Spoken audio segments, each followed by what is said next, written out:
Apakah bisa seorang pekerja kantoran dan beliau minat menjadi seorang broker properti?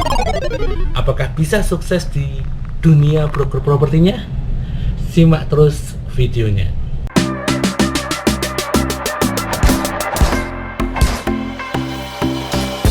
Selamat datang di channel Catatan Kaki Adil.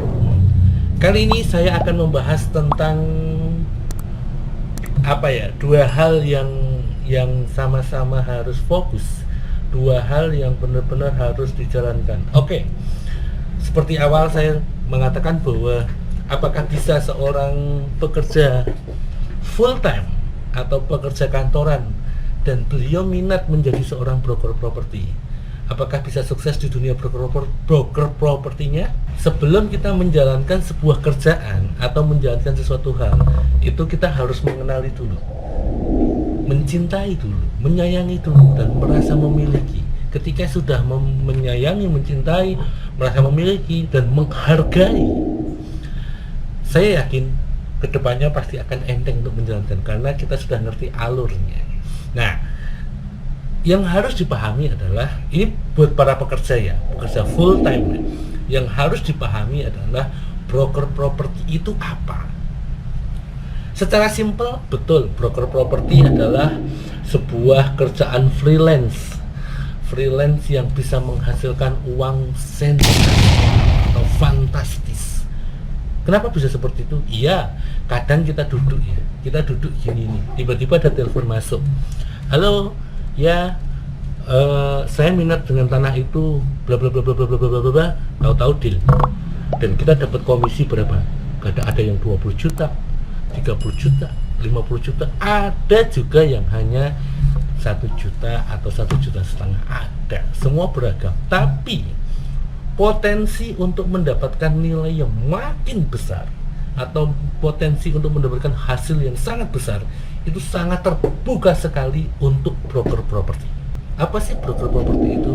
Broker properti yaitu sebuah kerjaan freelance atau sampingan, atau bisa dijadikan full time.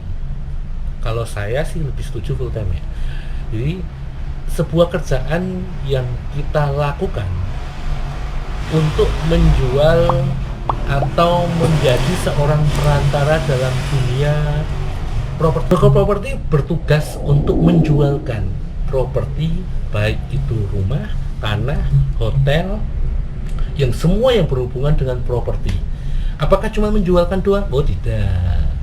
Broker properti juga harus memahami tentang legalitas, memahami tentang sistem pengurusan ketika kita mau AJB, dan broker properti juga harus memiliki rekanan pihak ketiga, yaitu perbankan dan notaris.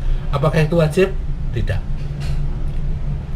Ketika kita hanya mau menjadi seorang broker properti yang cuman menjualkan, itu juga bisa, sangat bisa sekali, tapi akan lebih komplit, akan lebih lengkap ketika kita bisa merangkul atau merangkai semuanya, baik itu kita lihai dalam mendapatkan listing valid, yaitu berarti punya jaringan yang luas.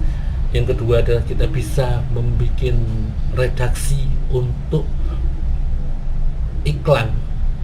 Jadi ketika kita bisa pintar mengolah kata-kata, orang akan tertarik sama apa yang kita tawarkan. Ini kedua. Yang ketiga, kita juga punya rekanan atau beberapa link, baik itu perbankan maupun notaris. Selanjutnya adalah kita juga bisa menggait atau punya ilmu menarik seorang buyer untuk membeli properti yang kita punya. Itulah kerjaan broker properti. Gimana? Minat? Enteng? Berat? Atau kecil? Atau gampang, saya bisa? Oke, kita lanjut. Kenapa banyak orang yang minat untuk menjadi broker properti?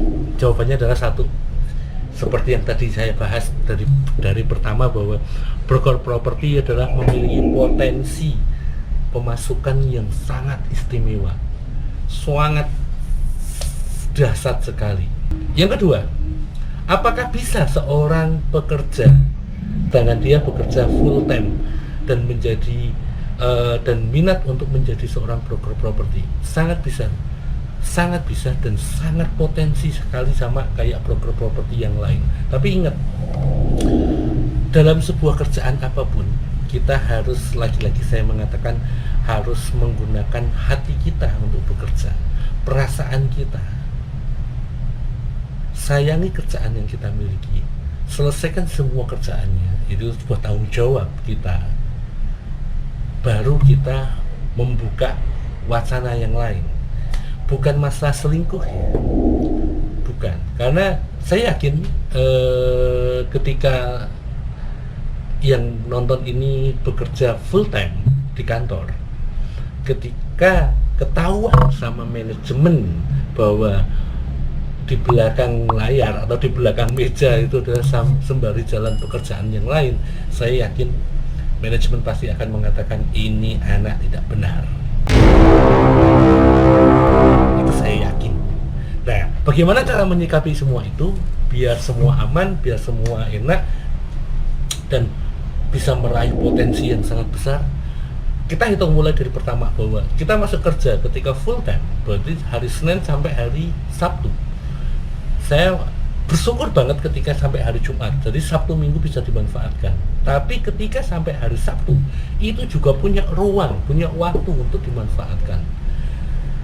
Gali informasi tentang dunia broker properti, baik itu dari apa itu yang namanya data valid, listing valid. Itu data valid ya. Data valid itu seperti apa aja? Yaitu listing. Yang kedua adalah legalitas. Yang ketiga adalah komunikasi terhadap owner. 3 hal ini yang perlu dipegang. 3 atau 4. Ini poin ini yang perlu dipegang oleh teman-teman yang bekerja full time. Kenapa? Karena ini jantung untuk jualannya. Nah, bagaimana cara saya menjual properti itu sedangkan saya full time di kantor, dan ketika sudah sampai rumah saya pasti aktivitas sama keluarga. Keluarga adalah nomor 1 ya. Jangan sampai dilupakan keluarga hanya karena uang. Gampang.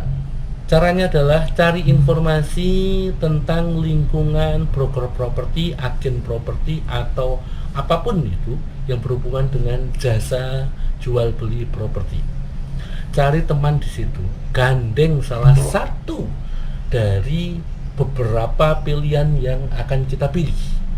Sebagai contoh, di sosial media, ada di YouTube maupun ada di Instagram maupun di Facebook maupun di Twitter atau yang lain, itu di TikTok ya, banyak sekali agen properti, broker properti itu mereka mempromosikan produk-produknya. Saran saya adalah jajaki satu persatu, pelajari satu persatu dari masing-masing akun tersebut, kenali mereka, ajak. Ketika sudah yakin dengan salah satu pilihan akun atau orang yang akan dipilih, ajak kenalan, ajak ngobrol, ajak kerjasama. Ketika sudah jelas ini, oh pilihan saya ini, oke, udah tinggal jalankan, ajak kerjasama, bikin akad sama broker properti atau agen properti. Ketika sudah semuanya oke, udah tinggal duduk manis. Loh, kenapa bisa seperti itu? Ya kan jelas nih, ketika orang full time atau full day tidak bisa maksimal seperti bekerja broker properti atau freelancer broker properti. Atau saya sih nggak suka yang mengatakan freelance broker properti ya, karena broker properti itu adalah sebuah kerjaan yang harus harus membutuhkan waktu yang full, konsentrasi yang penuh, sehingga ada beberapa poin-poin, ada beberapa hal yang emang benar-benar diseriusin. Nah, apakah bisa mereka diajak kerjasama? Sangat bisa sekali. Agen properti, broker properti juga membutuhkan rekanan, juga membutuhkan listing, juga membutuhkan data valid. Ketika teman-teman yang bekerja, yang nonton ini ya, yang sedang bekerja full time adalah orang yang memiliki data valid, itu pasti akan dikejar kok sama agen properti atau broker properti untuk kerjasamanya. Nah, tinggal nanti bagaimana cara pembagian profit sharingnya aja. Itu hanya kesepakatannya. Itu kesepakatan antara kedua belah pihak. Nah, apakah itu adil ketika broker properti yang bekerja dan orang yang baru yang bekerja atau bekerja kantoran itu tidak membantu apa-apa?